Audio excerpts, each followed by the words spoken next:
वन्दसद्वन्द्याणं तिहुवणमिदमधुरविसदवकाणम् अन्तातीदगुणाणं नमो जिनाणं जिदभवाणं।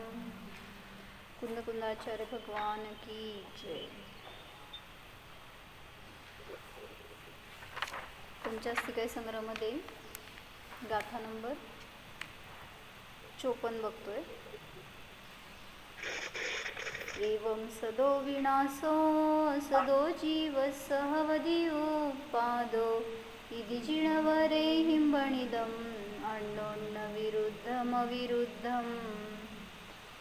अशा प्रकारे सत जीवाचा विनाश होतो, असत जीवाचा उत्पाद होतो, असलेल्या पर्यायाचा नाश होतो, नसलेल्या पर्यायाचा उत्पाद होतो। अशा प्रकारे जिनवरांच्या द्वारे जे सांगितलं गेलेलं आहे ते परस्पर विरुद्ध भासित होत असताना सुद्धा अविरुद्ध आहे।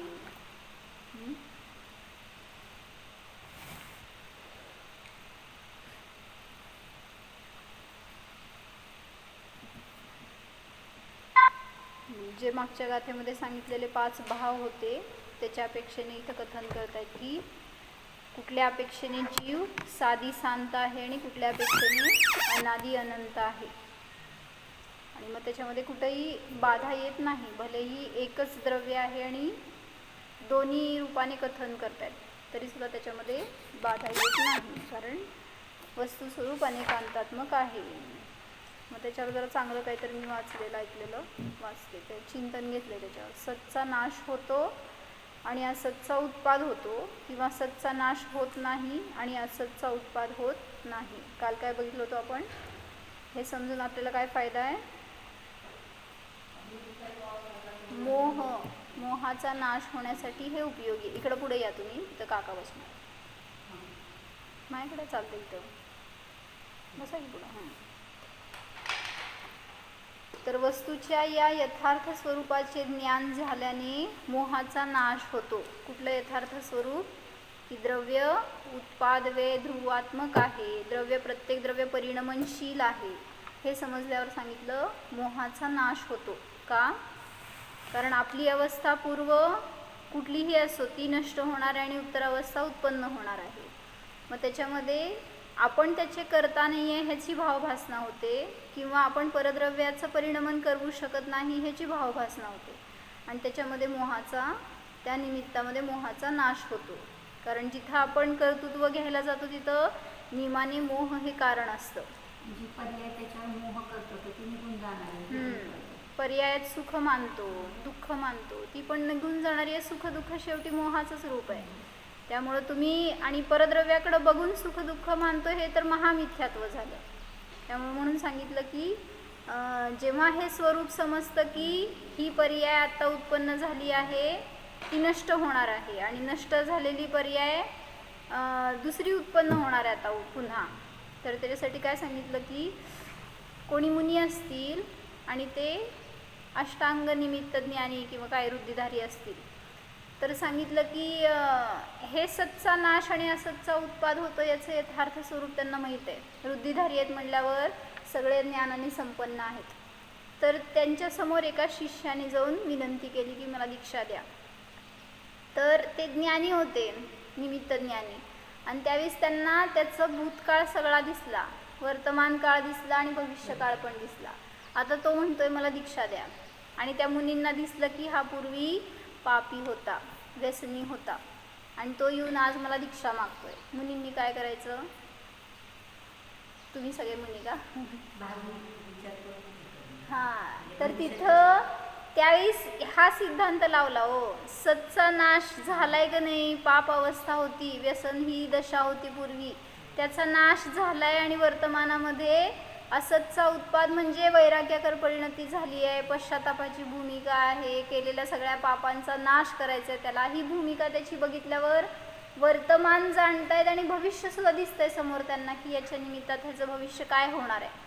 म्हणजे विचार करा की आपण आचार्य आहे आणि आपल्यासमोर असा एखादा शिष्य बसलाय जसं आपल्याला 3 काळ दिसायला लागलेत, आणि मग त्याला आपल्याला दीक्षा द्यायची आहे। किती म्हणजे त्या आचार्यांचा रोल इम्पॉर्टंट आहे तिथं। आणि मग त्यावेळेस ते जर आचार्य माघार घेतील की नाही तू इतका पापी होतास, किंवा तू इथून पुढं नरकात जाणार आहेस हे मला दिसतंय, किंवा काय दुर्गतीला जाणार आहेस, कदाचित च्युत होणार आहेस. जसं की समंतभद्र आचार्यांचे गुरु पण ज्ञाता होते, मग त्यांना दिसलं नव्हतं का ह्यांनी पुढे जाऊन असा रोग होणार आहे, ते भ्रष्ट होणार आहेत, मग तू दीक्षा छेद करणार आहेस, तू काही दीक्षा घेऊ नकोस असं म्हटलं तर हां, मग सतचा नाश होणार आहे आणि असतचा उत्पाद होणार आहे हे सुद्धा ज्ञाता असतात ह्याचे पण मुनी. म्हणून सांगितलं की पूर्व जरी पापी दशा होती तरी सुद्धा त्याचा नाश झालाय हे जाणतायत आणि वर्तमानामध्ये निष्पाप अवस्थेचा, निष्पाप स्वभावाकडे जाण्याचा पुरुषार्थ चाललाय त्याचा, तर त्याला नियमाने ते मदत करणार आणि तिथं दीक्षा देणार त्याला. भलेही भविष्यामध्ये तो च्युत होणार असेल, कुठं जाऊन दुर्गतीमध्ये पडणार असेल, तरी सुद्धा आत्ता उद्धार होतोय याच्या अपेक्षेने ते त्याला मदतच करणार. त्यामुळं मार्गदर्शन नियमाने असंच असतं. का असं करणार सांगा? जर कदाचित मुनी ते गुरु नाही म्हणतील, त्याचं भविष्य काय? म्हणजे आत्ता वर्तमानात तो जर नाही वर्तमानात जर तो महाव्रती होणार असेल, त्याच्यासारखं दुसरं चांगलं कार्य काय नाही आहे. बहिरंगातनं ठीक आहे, अंतरंग परिणती काही असेल, पण पुरुषार्थ करतोय, सगळ्या परिग्रहाचा त्याग करण्यासाठी सुद्धा महान पुरुषार्थ करावा लागतो, नाही असं नाही आहे.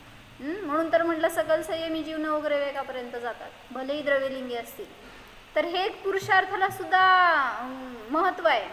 मग त्यामुळं त्यांनी जरी आज भेदविज्ञानी नाही आहे, जरी आज तेवढं स्थिरता नाही आहे वाटतंय, किंवा अजून पुढं जाऊन च्युत होईल असं वाटतंय, स्थितीकरण करतील आचार्य, पण असं नाही म्हणणार की तू दीक्षेच्या लायक नाही आहेस, तू निघून जा, नाहीतर मी तुला दीक्षा देणार नाही असं जर म्हणतील, तर तो आत्ता जेवढा त्यांनी उद्धार केलाय त्याच्यापेक्षा सुद्धा अधोगती करेल तो. म्हणजे अजून व्यसनाकडेच प्रवृत्ती होईल किंवा अजून तो अशुभामध्येच राहील. हां, म्हणून सांगितलं की दीक्षा मागतोय ना तर त्याला देणारच, भलेही त्याचं भविष्यकाळ ते जाणत असतील तरी सुद्धा असं ते पुरुषार्थ करतील गुरु की कदाचित त्याच्या निमित्तात त्याचं ते सुद्धा परिवर्तन होईल. म्हणजे आत्ताच्या परिणामांनी कदाचित संक्रमण होऊन भविष्यसुद्धा बदलू शकतं. म्हणून त्या गुरूंचं पण काय म्हणायचं इम्पॉर्टंट रोल असतो सगळीकडं. ते गुरु ज्ञाता असायला पाहिजेत, तरच ते तुम्हाला योग्य मार्गदर्शन करू शकणार, तुम्हाला मदत करू शकणार. नाहीतर शिष्य पण जर असा असेल की मी किती पापी आहे, माझा उद्धार होणारच नाही, किंवा मी दीक्षा घेऊन तर काय करणार, अशा जर भूमिकेमध्ये असेल तो शिष्य, त्याचा उद्धार कसा होणार? मग गुरु त्याला हे समजावून सांगतात, काय सतचा नाश होणार आहे, असतचा उत्पाद होणार आहे, तू त्याच पर्यायाला, त्याच पापाला धरून बसू नकोस, ते काय तुझं स्वरूप नाही आहे. हां, मग म्हणले ना श्रेणिक राजा पण गेला कुठं समोशरणामध्ये, आणि मग काय समोशरणात श्रेणिक राजा असं बसा जिनवाणी समोर. मग तिथं त्यांना विचारलं श्रेणिकाने ह्यांना महावीर भगवंतांना की माझं भविष्य काय आहे, भविष्यामध्ये मी कुठं जन्मणार आहे, किंवा मी मोक्षगामी आहे की नाही, असा प्रश्न विचारला. तर भगवंतांनी सांगितलं हो तू मोक्षाला जाणार आहेस.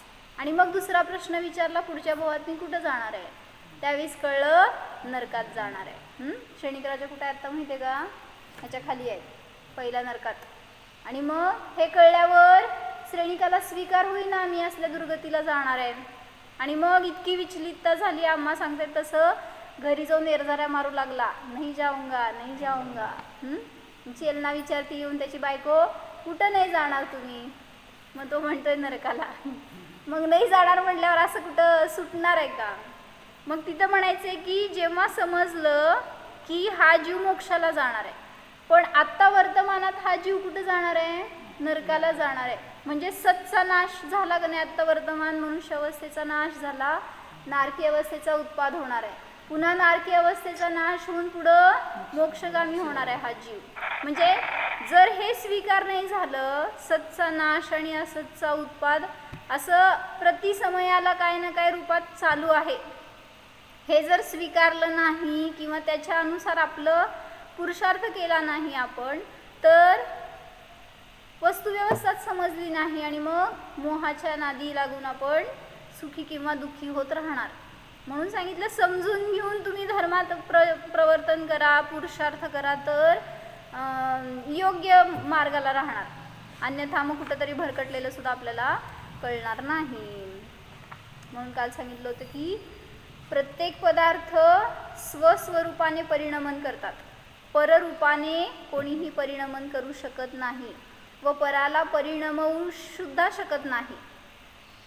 आपल्या जीवामध्ये अर्थपर्याय व व्यंजन पर्याय म्हणजे काय असतं? अर्थपर्याय आणि व्यंजन पर्याय असतात. म्हणजे काय? व्यंजन पर्याय कसे? हां, काय म्हणायचं? व्यंजन पर्याय स्थिती स्थूल पर्याय असते. प्रदेशवत्व गुणाचं परिणमन म्हणजे व्यंजन पर्याय आहे आणि अर्थपर्याय म्हणजे सर्व गुणांचं सूक्ष्म परिणमन जे प्रतिसमयाला चालू आहे त्याला म्हणलं अर्थपर्याय. मग दोन्ही अर्थपर्याय असू दे किंवा व्यंजन पर्याय असू दे, दोन्हीमध्ये सुद्धा सतचा नाश आणि असतचा उत्पाद चालू आहे. अर्थपर्याय व व्यंजन पर्यायाच्या अपेक्षेने प्रतिसमयाला उत्पादादी चालू आहेतच. जेव्हा आत्मगुणात विकास होतो तेव्हा तो उत्पाद म्हटला जातो व त्याच वेळी पूर्व विकासाचा व्यय होतो. काय सांगितलं? हां, इथं का तुम्हालाच ठेवलंय. मग तिथं म्हणलं जेव्हा हा जीव सम्यक दर्शनाला प्राप्त झाला त्यावेळेस पूर्व अवस्था कुठली होती? मिथ्या दर्शन. मग या पूर्व अवस्थेचा व्यय म्हणजे काय म्हणायचं या भाषेमध्ये? सतचा विनाश. मिथ्यात्व ही अवस्था सत होती. मिथ्यात्व म्हणजे काय? खोटी मान्यता की हे शरीर म्हणजे मी आहे, हे शरीर माझ्या सुखाचं कारण आहे, हे परिवारजन माझे आहेत, हे म्हणायचं मिथ्यात्व. मान्यता आपली तशी असणं. व्यवहारामध्ये म्हणणार की माझी आई आहे, वडील आहे, हे घर आहे, हे परिग्रह माझं आहे हे म्हणणार, पण तिथं मान्यता मुनिराजांना माहीत नाही का हे शिष्य माझे नाही आहेत, पण तरी सुद्धा म्हणतात की नाही हे आमचे गुरु, हे आमचे शिष्य, अशी भाषा असते बोलण्यामध्ये. हां, मग तिथं मान्यता काय असते आपली की हे स्वतंत्र आहेत, त्यांचं परिणमन स्वतंत्र आहे, मी स्वतंत्र आहे. त्यामुळं काय सांगत होते? हां, मिथ्यात्व दशेचा व्यय म्हणजेच म्हणायचं सतचा नाश. मिथ्यात्व ही सुद्धा दशा सत होती, सत्य होती आणि मग त्याचा नाश झाला आणि सम्यक दर्शन ही अवस्था उत्पन्न झाली. मग ती नसलेली पर्याय उत्पन्न झाली म्हणून काय म्हणायचं? म्हणा असतचा उत्पाद झाला आणि सतचा नाश झाला. पण दोन्ही सत्य आहेत का असत्य आहेत? असं नाही आहे की काहीतरी काल्पनिक वस्तू आहे. सत म्हणजे असत म्हणजे नाश आणि उत्पाद म्हणजे काल्पनिक नाही आहे. तर तिथं वस्तूचं स्वरूपच ते आहे.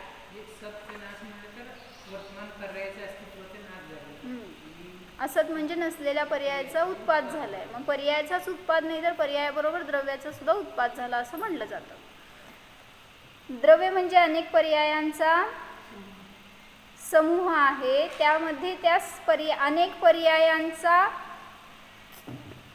त्यांनी असं वाक्य केलंय, द्रव्य अनेक पर्यायांचा उत्पाद करते किंवा उत्पादाला प्राप्त होते ते द्रव्य. काय सांगा दोन वाक्य? अनेक पर्यायांचा उत्पाद करते ते द्रव्य किंवा उत्पादाला प्राप्त होते ते द्रव्य. काय डिफरन्स?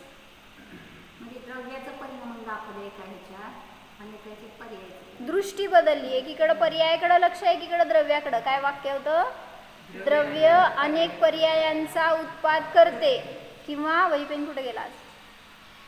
काय तुम्ही आता कुठे वहीपेन?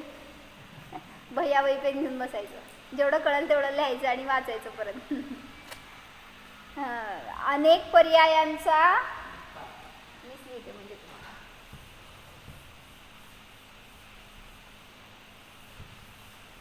दोन्ही वाक्यामध्ये डिफरन्स सांगायचं काय केलं, जर असं फरक केला.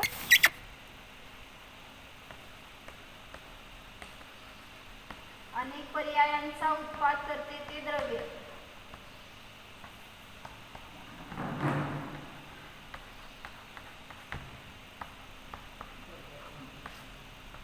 आणि दुसरं काय सांगितलं? उत्पादाला प्राप्त होते ते द्रव्य. काय फरक आहे? असं नाही, व्ह्यू बघायचं आहे फक्त तिथं आपल्याला.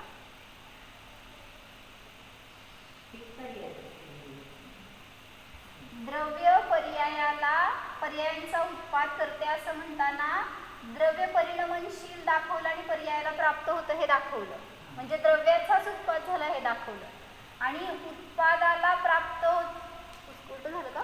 नाही, वरचं तुम्ही सांगताना दुसरं वाक्य. अनेक पर्यायांचा उत्पाद करते ते द्रव्य म्हणल्यावर द्रव्य स्थिर आहे आणि पर्यायाचं परिणमन दाखवलं की द्रव्य असं पर्यायांना उत्पन्न करतं, पर्यायांचा पिंड आहे असं.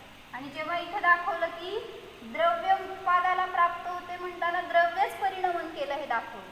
काय कळलं? द्रव्यच परिणमन केलं दुसऱ्या ह्याच्यात. नाही कसं लावायचं सांगा म्हणजे समजते. हां थोडंसं व्ह्यू बदलायचं त्याचं फक्त. काय सांगितलं? पहिला अभिधोपचार का? द्रव्य उत्पादाला अनेक पर्यायांचा उत्पाद. हां द्रव्य काय चुकाले?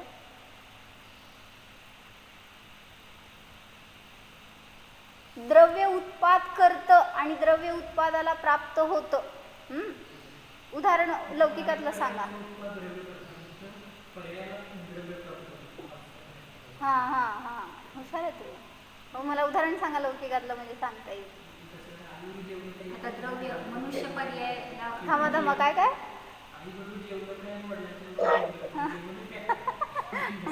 तसं नाही थांबा. द्रव्य पर्याय गुण सगळं कॉन्स्टंटच आहे तसं काही नाही, फक्त द्रव्याला बघायचा दृष्टिकोन वेगळा येतो म्हणून. म्हणजे असं व्यवहारामध्ये म्हणजे वडील असले असतात ना, तिथे वडील काय करतो संपूर्ण घराचं जिम्मेदारीचं काय करतो, त्याच्यामध्ये काय करतो उत्पाद म्हणजे त्यांच्या कर्तृत्वाचं काय करतो त्यांनी जिम्मेदारी घेतो.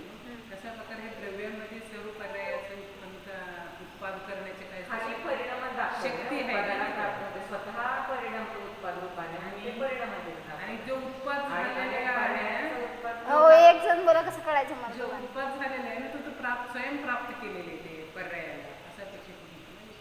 एक उदाहरण घटवा की म्हणजे सांगता येईल स्पष्ट. हो सांगा कोण आहे आणि माझ्यासमोर सगळे. आम्हाला सोप्या भाषेत उदाहरण पाहिजे. मनुष्य पर्याय, देव पर्याय, नारकी पर्याय. पर्याय अनेक पर्यायांचा उत्पाद करते ते द्रव्य. मग जीव आहे तो द्रव्य. सोन्याचं उदाहरण आहे. सोन्यापासून अंगठी केली, कुंडल केली. दोन्ही मध्ये घालून दाखवायचं, मला अभ्यास करायला लावू नका.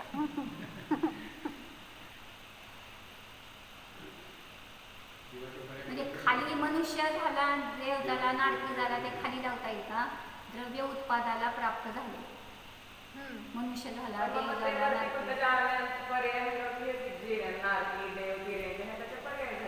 तुम्ही आज अभ्यास करा आणि मला उद्या सांगा जाऊ, नाहीतर मला वेळ द्या अभ्यास करायला. काय हे 2 वाक्य मला लौकिक उदाहरणामध्ये घालून दाखवा, म्हणजे मग काय तुम्हाला द्रव्यगुण पर्यायाची व्यवस्था समजेल काय सांगायचंय. हां तर ते वाक्य घेतलंय वर्णचिन्ही, पण त्यात काय असं खुलासा घ्यायला नव्हता. बरं मी एक घटवलेलं आहे ते दाखवते. ज्ञान गुण तर तोच आहे, तोच तो आहे, सत आहे म्हणून सतचा उत्पाद होतो. पण अज्ञानाचा नाश व केवल ज्ञानाचा उत्पाद सांगताना नसलेली पर्याय उत्पन्न झाली म्हणून असतचा उत्पाद झाला असे म्हणले जाते. फक्त नय विवक्षा बदलून पाहायला हवे.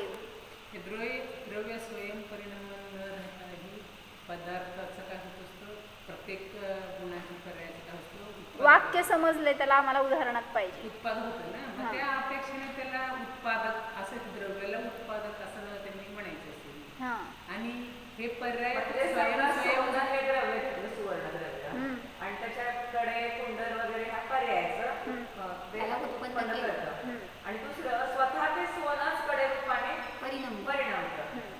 तसंच सांगायचं मला, समजलं तुम्हाला? बरं झालं, माझं काम कमी झालं. म्हणजे ह्यांच्या स्वयंच त्यांचे काय झालं प्राप्त झाले नाही ते पर्यायाला, म्हणजे खाली द्रव्य त्या कडे रूपाला प्राप्त झाले, परिणाम दाखवलं आणि वर आणि द्रव्याच्या अनेक द्रव्याच्या पर्याय दाखवले. त्याला त्याच्या करता पण आपण मुक्त वाटते द्रव्य त्याच्या काय झालं आणि आपल्या द्रव्यामध्ये उत्पाद होतो. मी शांत आहे. अशांती केला की बाहेर जातात. आता सांगा उदाहरण कसं म्हणायचंय. म्हणजे काय भेदवृत्ती म्हणजे द्रव्य पाहिजे फक्त हा ते द्रव्य आहे ते पर्यायाचा उत्पाद करतो म्हणताना पर्याय दाखवली आहे. अभेद उपचार म्हणजे द्रव्य आहे ते परिणमन करून एखाद्या पर्यायाला उत्पन्न केलं, जसं की कुंडल ही अवस्था उत्पन्न झाली. आणि खाली पर्याय करून अखंड फक्त द्रव्य कुंडल पर्याय दाखवली बरं का. आणि इथं ते द्रव्य त्या पर्याय रूप झालं असं दाखवलं, त्यामुळं इथं कुंडलयुक्त सोनं असं म्हणा. सोन्याचं द्रव्य. हम्म?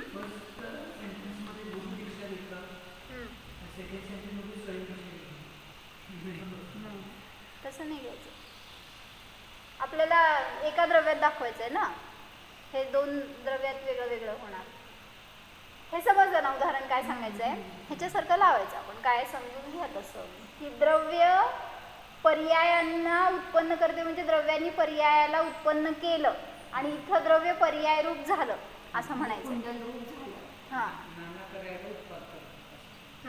तर हे झाला अभेदोपचार, कारण द्रव्याला आपण त्या पर्याय सहित बघितलं आणि इथं फक्त द्रव्य सोडलं आणि पर्याय दृष्टी पाहिजे. पर्यायाकडे गेली, त्यामुळं ती भेदवृत्ती झाली.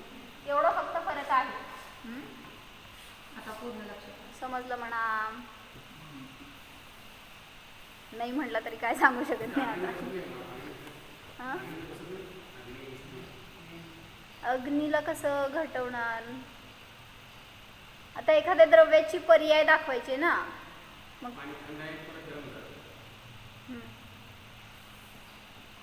तसं नाही घटवता येणार. गरम झालं. तसं नाही घटवता येणार. गरम झालं. एका द्रव्याच्या पर्याय घेऊन त्याच्यामध्ये घटवून बघा, समजणार. ठीक आहे, चला अभ्यास करा, चालतंय घरी अजून. स्वतःवर घटवा म्हणजे आपली सुख दुःख रूप पर्याय, मोहरूप पर्याय ह्याच्यावर घटवला तरी अजून चांगलं घटणार. आणि मी सुखरूपाने संसारी परिणमलो. दशा, मोक्ष दशा. मी मोक्ष रूपाने परिणमलो किंवा मी सुख रूपाने परिणमलो खालचं. आणि वर मी सुख दुःख माझी सिद्ध पर्याय आणि मी सिद्ध. हां. कुठं गेलं? माझी सिद्ध पर्याय वर. म्हणजे मी सिद्ध म्हणताना अभेदोपचार म्हणजे सिद्ध ही पर्याय दाखवली बरं का, स्वभाव नाही दाखवला. म्हणजे माझं दुःख आणि मी दुःखी, कळतंय का असं काय त्यातलं डिफरन्स? जसं आम्हा सांगते उदाहरण की लाल साडी आणि साडीतला लाल रंग म्हणजे दिसलं का? ज्ञान व्यू कसं? म्हटलं तर ज्ञान पण एक घेतलं आणि ज्ञानवान म्हणलं की अखंड. ज्ञानी आणि ज्ञानवान एकच झालं की. म्हणजे ज्ञानगुण एक माझा जीवाचा ज्ञानगुण आहे. असं तुम्ही गुणात जाते, मी पर्यायात जाते. म्हणा. किती सावधानता पाहिजे बघा. तर चला समजलं ना? हा? हे पण कळते की लाल साडी आणि साडीमध्ये लाल रंग आहे म्हणजे काय, फक्त व्ह्यू बदलायचं एवढंच. काय म्हणताय काकी? बर चला. त्याकडून अखंड अभेदोपचार सांगितला आणि एकेकडे ठिकाणी भेदोपचार लाल रंग दाखवला. भेदोपचार नाही, भेदवृत्ती. लाल ही पर्याय ना, भेदवृत्ती वर दाखवली. फक्त पर्याय पाहिजे आणि खाली पर्याय संयुक्त लाल पर्याय दाखवले. हा, त्यामुळे एकीकडे भेदवृत्ती झाली आणि एकीकडे अभेदोपचार झाला. चिंतन करा, अजून चांगलं समजेल आपल्याला. म्हणजे आपण असं बघतो स्वतःकडे, हे सांगायचं ह्याच्यातून. हे वाक्य नुसतं समजून आणि लावून काय उपयोग आहे? आपण त्या पर्याय रूप स्वतःला बघतो. जर ही दृष्टी असेल ना की ही पर्याय आहे, नष्ट होणार आहे, तर अस्थिरता नाही होणार. जसं मला दुःख झालं, समजा उद्या तुम्हाला बॉसनी म्हणलं की उद्यापासून तू कामाला यायचं नाही, जा घरी. तिथं काय झालं? मला दुःख झालं आणि मी काय अनुभव केला? मी किती दुःखी आहे. आणि तेच तुम्ही स्थिर राहायला जाऊ दे म्हणला, इथं काय राहायचं, आपण घरी जाऊन आपण आपलं करू बिझनेस. असं करून तुम्ही घरी गेला आणि सांगितलं की तिथं मला दुःख झालं होतं, असं घरी जाऊन सांगितला. मला सांगा त्याच्यामध्ये गाढता कशात आली? काय म्हणायचं, एक अभेद अनुभव कशात केला तुम्ही? मी दुःखी म्हणून जर रडत बसलो, शोक करत बसलो, तर तिथं ती मला त्रास देणार ती पर्याय. आणि जाऊन आपण नुसतं सांगितलं की तिथं दुःख झालं, मी तिथं नाही राहणार, मी आता इथं स्वतंत्र करणार, म्हणजे उलट ते लाईटली घेऊन आपण सोडून दिलं ती पर्याय. त्यामुळं पर्यायाकडूनच ती दृष्टी असेल तर आकुलता होणार, आणि ती पर्याय नष्ट होणार आहे असं म्हटलं तर मग दुःख राहणार नाही. त्यामुळं सुख ही सत पर्याय उत्पन्न होणार, असत पर्याय उत्पन्न होणार. म्हणा आता दुःख ही अवस्था आहे तर त्याचा नाश होणार आणि नसलेल्या पर्यायाचा उत्पाद होणार. म्हणून जीवनात सगळीकडे आपण लावलं ते जर तर सिद्धांत जास्त समजतं आपल्याला.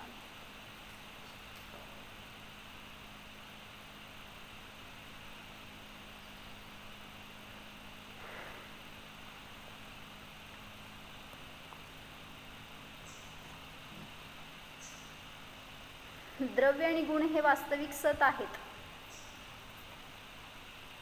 म्हणूनच असत पर्यायाचा उत्पाद होतो असं म्हणलं जातं. द्रव्य आणि गुण असत होते असं नाही म्हणलं जात. पर्याय असत होती, मग ती असतची उत्पत्ती होण्यासाठी कोणीतरी सत दाखवला. तो कोण आहे तर द्रव्य आणि गुण हे सत आहेत आणि असत असणाऱ्या पर्यायाचा उत्पाद झाला. तुम्ही ठेवा पुस्तक, त्यात काय नाही आता दाखवायचं मला. द्रव्यार्थिक नयाने सतचा उत्पाद होतो व पर्यायार्थिक नयाने असतचा उत्पाद होतो. काय म्हणले काका? पर्यायार्थिक नयाने असतचा उत्पाद होतो. समजते ना? शब्द वेगळे आहेत फक्त. असतचा पण उत्पाद आहे आणि सतचा पण उत्पाद आहे, फक्त दृष्टी बदलायला हवी. द्रव्य गुण सत्तावान असतात, क्षणिक सत तर नाशवान असते. काय म्हणले? द्रव्य आणि गुण हे तर म्हणजे सत्तेला धारण करून राहणारे आहेत, पर्याय ही सत्ता घेऊन नष्ट होणारी आहे. म्हणजे क्षणिक सत्वाला आहे ते नाशवान आहे. मग त्यासाठी उदाहरणं चांगली सांगितली की हे समजून काय फायदा की पर्याय नष्ट होणारी आहे, द्रव्य आणि गुण सत आहेत. तुम्हाला महिमा कशाची येते? पर्यायाची महिमा येते, पण वास्तविक पर्याय यायला नष्ट पाहिजे महिमा द्रव्याची, पण आपण करतोय पर्यायाची महिमा. हे जर पकडीत बसलं की द्रव्य पर्याय नष्ट होणारी आहे, मग आपण त्याचा आश्रय घ्यायला जाणार नाही. म्हणजे आजपर्यंत अज्ञानात हेच केलं की आपण पर्यायाच्या अपेक्षेने त्याला पर्यायाच्या द्वारे महान म्हणायला जातोय. फॉर एक्झाम्पल, केवळ ज्ञान महान आहे का नाही? केवळ ज्ञानाची तुम्हाला किती महिमा? पर्याय आहे का द्रव्य आहे? पर्याय. मग तिथं म्हटलं की ज्ञान गुण कुठं बघतो? केवळ ज्ञान ही पर्याय बघतोय आणि त्याला महान म्हणतो. ते द्रव्य, ते द्रव्य महान. म्हणून केवळ ज्ञानाची महिमा येते, पण त्याचा आधाररूप सत जे ज्ञान गुण आहे, जो आता आपल्यात पण आहे विद्यमान, त्या ज्ञानाची किती महिमा? ते भगवान महान, त्यांचं केवळ ज्ञान इतकं ग्रेट. इकडं दृष्टी जाती आहे आपली, पण मी ज्ञान गुणवाला, मी पण महान अशी दृष्टी नाही जात आपल्यावर. त्यांच्याकडे जे आहे ना सगळं आपल्याकडं आहे, फक्त त्यांची पर्याय तशी परिणमन केली आहे. त्यामुळं आपल्यात आणि त्यांच्यात किती फरक भगवंतांच्यात. म्हणून द्रव्य दृष्टीने आपण सगळे समान आहेत. कोण पण असू दे, मग निगोदी असू दे, हे किडा मुंगी, तिर्यंच, नारकी, मी, मनुष्य आणि सिद्ध भगवान, सगळे द्रव्य दृष्टीने आपण समान आहोत. फक्त पर्याय बदलली आहे म्हणून आपण त्यांना महान बघतोय, स्वतःला लहान बघतोय. पण हे पर्यायाला जर नाशवान बघितलं तर आपल्यात सुद्धा तसं परिणमन होऊ शकतं. काय म्हणताय? पर्याय दृष्टीने स्वतःला हा अपराध. स्वतःला अवस्थारूप मानणं, कुठली तरी पर्याय रूप मी मनुष्य मानणं, मी सुखी दुःखी मानणं, ज्ञानी मानणं, हे सगळं अपराध आहे म्हणलं. पुढं सांगितलं की त्यांनी गोडीची महिमा येते पण साखरेची नाही, त्याच्या रसगुणाची महिमा येत नाही. सम्यक दर्शनाची महिमा वाटते, पण त्यात त्रिकाली सत्स्वरूप असणारा श्रद्धा गुण, त्याची महिमा येत नाही. माझ्याकडं आहे आत्ता ती संपत्ती, माझ्याकडं पडू नये, मी फक्त त्याचं तसं परिणमन करत नाही आहे, तसं परिणमन होत नाही आहे. असतच्या उत्पादावरच दृष्टी असते, त्यामुळे पर्यायात मोही होतो. पर्याय निघाली ती आपल्या द्रव्यातूनच निघाली आहे, पण तशी आपण त्याला पाहत नाही. जी पापरूप पर्याय उत्पन्न झाली, कुठून आली हो? तुम्ही पाप केलं, कुठून उत्पन्न झाली पर्याय? त्याचा जेव्हा आपल्याला आनंद वाटतो ना, त्यावेळेस मी केली, आणि दुसऱ्यांनी दोष दिला तर झाली माझ्याकडनं अशी. म्हणजे काय झालं? दृष्टी कशी बदलली बघा की. लगेच आपण कर्तृत्व घेतो किंवा लगेच स्वतःला निर्दोष दाखवायला जातो. म्हणजे तुम्ही काय केलं? एक उदाहरण असं घेतलं होतं बरं का, की मोठं फॅमिली आहे एकदम, आणि त्या फॅमिलीमध्ये बिझनेस एकच आहे आणि सगळे घरातले पुरुष त्याच्यातच आहेत, लहान मोठे वगैरे वगैरे, आणि त्या बिझनेसमध्ये त्यांना खूप मोठं फायदा झाला. आता ते सगळ्यात मोठ्या माणसापासून सगळ्यात छोटा मुलगा जो असेल ना त्यात इन्वॉल्ड असलेला, सगळे काय विचार करतायत? आम्ही किती छान काम केलं, मी किती छान काम केलं, किंवा आमच्यामुळं प्रॉफिट झालं आहे. आणि तेच दुसरं व्ह्यू बघा, जेव्हा लॉस झालं त्यावेळेस लहान मुलाची काय परिणती सांगा? मी लहान आहे, मी काय केलं? तिथं मोठे होतेच ना सगळे, म्हणजे मी निर्दोष. लगेच काय करायला गेलो आपण तिथं? कसं आपली दृष्टी बदलली त्याच्यामध्ये. मग असं म्हणायचं की निघालेली पर्याय तुमच्यातूनच निघाली का नाही, भले ही ती दोषरूप असू दे नाही तर निर्दोष असू दे. मग तिथं लक्ष देत नाही त्या द्रव्याकडं, त्या गुणांकडं, त्या आपल्या स्वभावाकडं. पर्याय जी उत्पन्न झाली तिकडं दृष्टी आहे, त्यामुळं आकुलता होते. द्रव्याकडे लक्ष राहिलं तर दोषयुक्त पर्याय उत्पन्नच होणार नाही. म्हणजे दोन्ही अवस्थेमध्ये स्थिर राहील, समतारूप राहील. पण असं आपण राहत नाही, अस्थिरता करतो, त्यामुळं त्या पर्यायरूप परिणामायला जातो. म्हणून अरिहंत सिद्धांची नाही तर स्वतःची महिमा यायला हवी, कारण द्रव्य तर सर्वत्र समान आहे. म्हणून देवशास्त्र गुरुची नाही, स्वची महिमा करा, स्वतःची महानता पहा. आत्ता आपल्याला केवळ ज्ञान झाले तर पंचपरमेष्ठींची महिमा किती राहते? एक केवली दुसऱ्या केवलीला नमस्कार करत नाहीत, एक सिद्ध दुसऱ्या सिद्धांना वंदन करत नाहीत. म्हणजे केवळ ज्ञान झाल्यावर तिथं अन्य कोणी आपल्याला आदर्श राहत नसतो, स्वतःच्या आत्म्याचाच आश्रय असतो, तोच आदर्श असतो स्वतःसाठी. त्यामुळं केवलींना पंचपरमेष्ठींची पण आवश्यकता नाही, म्हणून ते नमस्कार करायला जात नाहीत. मग एक वाक्य चांगलं काय सांगितलं की समजताना आम्ही केवली असतात मग ते अरिहंत बुद्धिमान पण केवली आहेत. तीर्थंकर अरिहंत जे आहेत त्यांना हे केवली नमस्कार करत नाहीत. दीक्षा घेईपर्यंत आहेत की त्यांच्या आश्रित, पण एकदा केवल ज्ञान झालं की सगळे एका लेवलला आहेत. फक्त सामान्य केवली असतील तर तीर्थंकरांच्या थोड्याशा खाली राहतील असं काहीतरी, पण ते समानच झाले सगळे. म्हणजे ते विहार गेले तर गेले, तसं काय नाही. वंदक भाव राहत नाही हे सांगायचं आहे. कुठं असतील की आता सगळे सिद्ध भगवान एकत्रच आहेत सिद्धशिलेवर, पण असं नाही आहे की माझ्या बाजूला बसलेल्यांना मी नमस्कार करतोय, नाही तर लांब बसले त्यांना इथून नमस्कार, असं काय नाही आहे. सिद्ध सगळे एका लेवलला आहेत आणि सगळे निर्विकल्प आहेत. कशाबद्दल? बाहेर कोण आहे, बाजूला कोण आहे. आणि काय म्हटलं सगळ्यात महत्वाचं, वंदक भाव कुठंपर्यंत आहे ना काकी? वंदक भाव कुठल्या गुणस्थानापर्यंत आहे? जरा विचार करा. 6व्यापर्यंतच आहे. 7व्यापासून तर निर्विकल्प दशा आहे. 7व्यापासून अरिहंत सिद्धांना सुद्धा वंदन नाही त्यांचं. म्हणजे तिथं तर चिंतन किंवा अनुभवन स्वतःच चालू आहे. 7व्यात 2 पडलेत त्यांना स्वस्थान, तिथं परत खाली 6व्यात येते. पण विषय कोणाचा आहे 7व्यामध्ये? अरिहंत सिद्ध सुटले, 6व्यापर्यंतच आहे, म्हणून सांगितलं वंदक भाव 6व्यापर्यंतच. नाहीतर नाहीच की. लिहा काय वाक्य? वंदे भाव त्यामुळं केवलींना नमस्काराचा भाव सुद्धा नसतो कोणा अन्य जीवांच्या, अन्य केवलींच्या, सिद्धांच्या वगैरे. म्हणून पंचपरमेष्ठींची महिमा 6व्या गुणस्थानापर्यंत आहे. पंचपरमेष्ठी ही सुद्धा पर्याय आहे ना. म्हणजे त्यांची गुरु कोण नाहीच की, ते स्वयंच गुरु. कोणाचे? दीक्षा घेईपर्यंत 6वं गुणस्थान आहे की.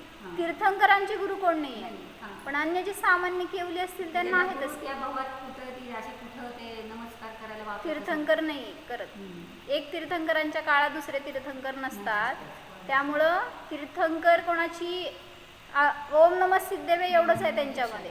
बाकी इतर तर त्यांना आणि पण मध्ये पण सांगितलं होतं की इवन प्रथमान योगामध्ये तीर्थंकरांचे षटक्रिया सुद्धा नाही आहेत. म्हणजे असं कुठं उल्लेखच येत नाही त्यांनी कुठं दर्शन केलं, पूजा केली किंवा आहारदान केलं. असं बनणार आहेत अजून, पण गृहस्थ दशेमध्ये असंयमी असतात हे सांगायचं आहे मला. असंयमातच आणि भोगातच होते जोपर्यंत ते गृहस्थ दशेत सगळं इतकं राजवैभव मिळालंय, इतकं पुण्याचा उदय असतो की सर्वसामान्यांना ती चुकी पार्श्वनाथ भगवंताचं पार्श्वकुमार असताना काय मंत्र दिला मंत्र त्या भावात पार्श्वकुमार असताना ते वडील सांगतील की आई वडील संस्कार करणार की ते स्वतः नमस्कार करायला कुठं जात नाहीत असं म्हणायचं. हो नाही, म्हणजे ते सांगायला चालतात फक्त. लहानपणी त्या आईवडिलांना पण नमस्कार नाही तसं आहे की आता नाही का हे दीक्षा घ्यायला जाताना अनुमती घ्यायला जाणार की ते केलं त्यांनी नमस्कार करत नाही तो हे सांगायचं. उपदेश करणार की दुसऱ्यांना वगैरे, पण स्वतः कोणाच्या आदर्श अधीन असं नाही आहेत कोणी. ते स्वतः फक्त सिद्धांना शरण असं म्हणतात. त्यामुळं षटक्रियांचा उल्लेख प्रथमानुयोगात तर तीर्थंकरांचं म्हणते बरं का मी, बाकी सामान्य केवलींचं नाही म्हणत आहे. तीर्थंकर आहेत ते पण दीक्षा घेतल्यानंतर उपदेश देत नाही ना, आधी उपदेश देतात की. देतात की, तेच सांगत होते. ते म्हणतात त्यांनी नमोकार मंत्र सांगितला म्हणजे पंचपरमेष्ठींना, तर पंचपरमेष्ठी म्हणा की चालतंय, पण तरी काय म्हणायचं, कुठले असे मुनी आहेत त्यांना जाऊन त्यांनी नमस्कार केला, त्यांच्याकडनं शास्त्र ऐकलं, शिकलं, आहारदान केला असं वगैरे उल्लेख नाही.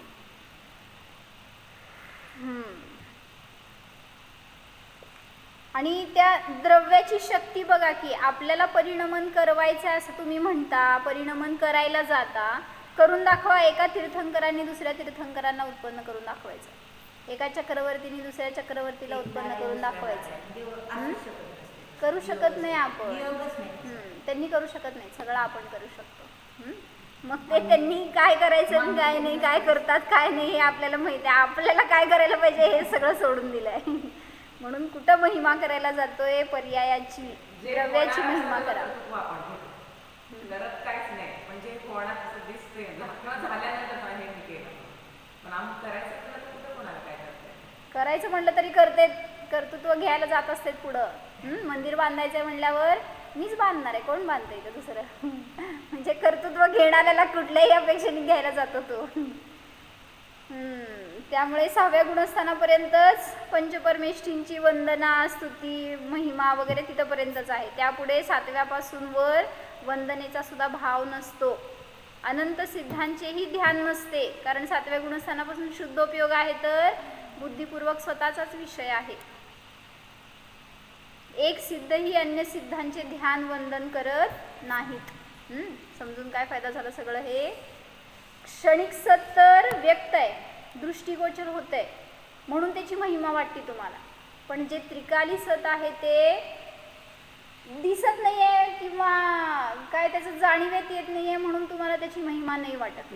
पण वास्तविक महिमा कोणाची आहे, त्या त्रिकाली सत स्वभावाची महिमा आहे. म्हणून सांगितलं काय की मुनिराजांना सुद्धा 28 मूलगुणांचं पालन करतात.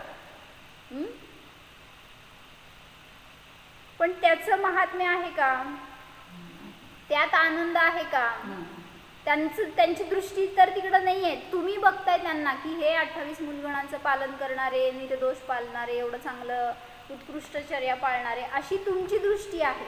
पण त्यांना स्वतःला हे करावं लागतं, अपराध आहे असे भाव असतात. कारण आहार करायला चालले तर कधी मी स्वतःत राहीन, निराहार कधी बनेन, अशी त्यांची प्रवृत्ती असते, म्हणून आहार घेतात. काय म्हणले, ते चित्रपटाचं परप्रवचन ऐकलं आणि त्यात त्यांनी सांगितलं 3 क्रिया चालू असतात सतत.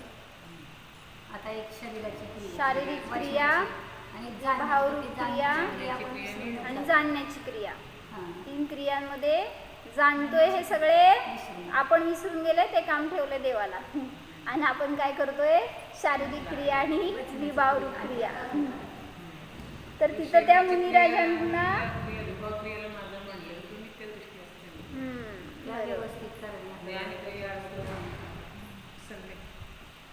सर्व गुणस्थानांमध्ये पर्याय पाहताना पराश्रितता येते, पण प्रत्येक दशेत प्रत्येक गुणस्थानामध्ये आत्मा पाहत नाही, तो दिसत नाही, त्यामुळे परावलंबन संपत नाही. 6व्या 7व्या गुणस्थानवरती कोण आहे, जीव आहे. तिकडं कुठं दृष्टी जाते, मग तिथं त्यांची महानता बहिरंगातनं पर्यायातून बघायला जातोय. पहिल्या गुणस्थानवरती कोण आहे, मिथ्यादृष्टीहीन जीव आहे असं बघताय, जीव बघत नाही आहे. त्यामुळे त्याला दोषी किंवा महान असं पर्यायातून लक्ष करून त्याला आपण संबोधन करतोय. त्यामुळे तिथं परावलंबन संपत नाही. कारण क्षणिक सतमध्ये इष्ट अनिष्ट कोणतीही पर्याय असेल, जसे ब्रह्मचर्य महाव्रताचे काटेकोर पालन करणारे मुनिराज महान वाटतात. बरोबर आहे का, नीट आहे का बरं का, चांगलं उदाहरण घेतलं. ब्रह्मचर्याचं एकदम व्यवस्थित किंवा 28 मूलगुणांमध्ये कुठलंही असेल तर त्या मूलगुणांचं एकदम व्यवस्थित काटेकोर पालन करत आहेत. महाराजजी म्हणतात ना, सांगायचे सगळेजण की कोणा स्त्रीकडे पण नाही आणि पुरुषाकडे पण नाही बघायचे, एका खांबाकडनं दुसऱ्या खांबाकडे बघून प्रवचन करायचे, कारण कुठं दोष लागू नये. आता त्यांची दृष्टी तशी. तर त्या ब्रह्मचर्यामध्ये स्थिर असणारे, चांगलं पालन करणारे अशा त्या मुनींचं ती पर्याय बघून महान म्हणतो आपण त्यांना. तर तिथं त्यांच्या प्रतिसमयातील असत उत्पादाला पाहून प्रभावित होतो, पण त्याच ठिकाणी तोच आत्मा महान आहे हे दिसत नाही, भासित होत नाही. त्यामुळे जर तेच मुनी उद्या व्रतभ्रष्ट झाले, पुन्हा तिथं काय त्यांच्याकडनं चुका झाल्या, तर तुम्ही काय करताय? पर्यायाला बघूनच पुन्हा त्यांना दोषी म्हणताय, त्यांचं तिरस्कार करताय, निंदा करताय. तिथं पण त्रिकाली सत आहे हे कुठं पाहिलं?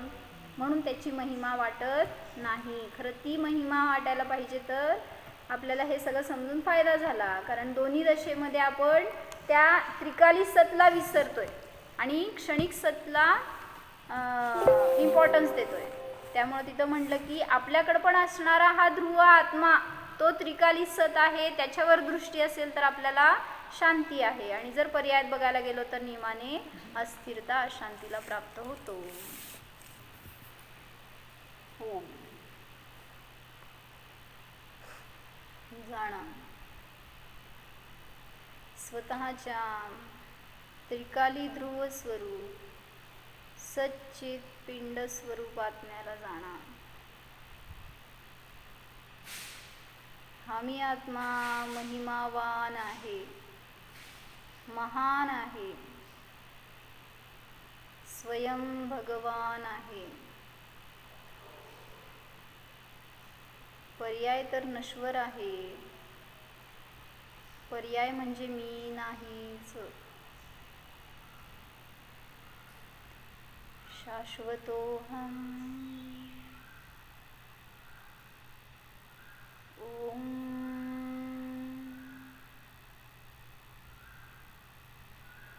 विसर्जन. नमो हरिहंत.